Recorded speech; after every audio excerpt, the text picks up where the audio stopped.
Olá, minha amiga, meu amigo. Chegou a hora do nosso encontro neste 2 de abril. Acabo de chegar a Lecce, que é a Florença do sul da Itália. Aqui abaixo, os restos de um anfiteatro romano. O trem que nos trouxe de Roma para cá vai a 300 quilômetros por hora. Sonho de todo brasileiro, né? Ter trem pelo Brasil inteiro, podendo sair de Belém e chegar a Porto Alegre de trem de alta velocidade. Quando será, né? Bom, no 2 de abril de 1964, a Câmara dos Deputados e o Senado, o Congresso Nacional, declarava vaga a presidência da República depois que João Goulart deixou o território nacional indo para o Uruguai. E assumiu a presidência da República o presidente da Câmara, Ranieri Mazzilli, um deputado de São Paulo. No dia 2 de abril de 1976, entrava em vigor a nova Constituição Republicana Portuguesa. E em 2 de abril de 1982, o ditador Galtieri mandava invadir as ilhas britânicas das Falkland. E surgiu daí a Guerra das Malvinas, com a derrota dos argentinos, uma guerra que eu cobri e que me valeu da Rainha Elizabeth a Ordem do Império Britânico. Bom, vamos aos demais assuntos de hoje. Não esqueça de se inscrever e ao final de deixar o gostei ou não gostei. Bom, o primeiro assunto é o julgamento de Sérgio Moro. Esse juiz da 13ª Vara Criminal Federal de Curitiba, que representou o desejo da maioria dos brasileiros de combate à corrupção, de fim do país da impunidade, né? E que agora está recebendo uma espécie de vingança, né? Promovida por 2 partidos políticos, o PT e o PL. O julgamento continua nesta quarta-feira.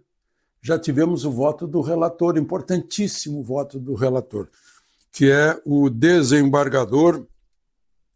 Interessante isso, né? O desembargador Luciano Talavinha. Ele simplesmente demonstrou que os 2 partidos fizeram o mesmo com seus candidatos. Aquilo que os partidos estão denunciando, que Sérgio Moro teria praticado gastos excessivos, né? Os 2 candidatos à presidência da República, do PL e do PT, fizeram a mesma coisa, segundo o desembargador. É mais ou menos assim, né? Agora, o mais grave de tudo é que Sérgio Moro teve 1.953.159 votos. São quase 2 milhões de eleitores do Paraná que, se ele for condenado, serão anulados. O voto será anulado, como fizeram com os votos de Deltan Dallagnol. É a mesma coisa.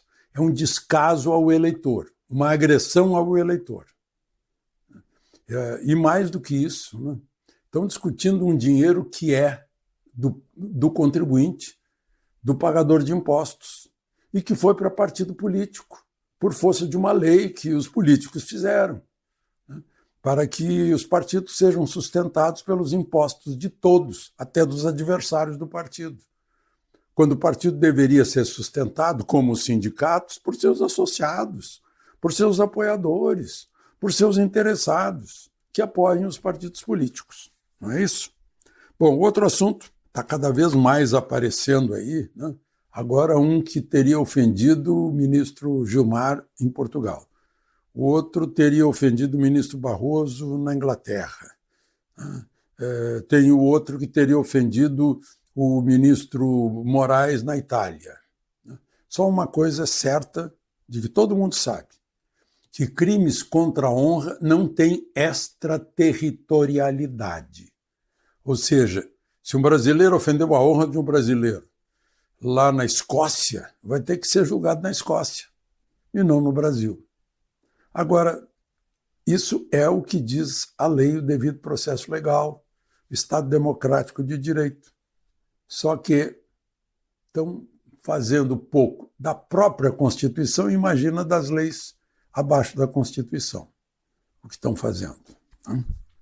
Bom, terceiro assunto, o governo perdeu de novo no Legislativo. Agora, uma medida provisória, venceu o prazo, acabou, ela ia cobrar de 3.000 prefeituras, né, o equivalente a 10 bilhões de reais por ano sobre a folha de pagamento das prefeituras. Só que passou o tempo e caiu, o governo perdeu mais uma. A ministra do Planejamento, Simone Tebet, está lamentando que o governo está perdendo bastante, né?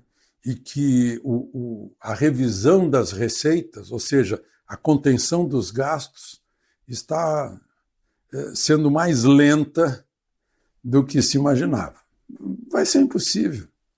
Ela fala em lenta, mas é bom que ela esqueça que nessa crença de que o governo do PT vai ser capaz de cortar gastos. Não vai. Já hoje, um amigo brasileiro me disse, preocupadíssimo, acompanhando lá na Faria Lima as coisas, de novo a Petrobras está sofrendo aquilo que sofria no passado, interferência política. O pior é que não é uma empresa exatamente estatal, é uma empresa que tem ações na Bolsa. E já pagou caro por isso, já pagou multas caras por isso nos Estados Unidos. E para encerrar, por que o Banco Central vai ter que intervir no dólar? Vai ter que vender dólar para baixar o preço. Por que o dólar está 5,06? Será que é porque a nossa economia vai muito bem? Ou a propaganda do governo está dizendo uma coisa e a economia está dizendo outra, né? Provavelmente é por isso.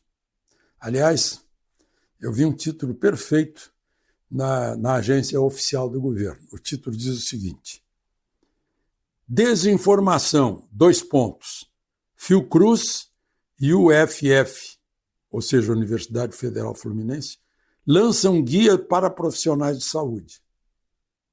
Isso é desinformação, esse guia. É o que diz o título. É o que diz o título.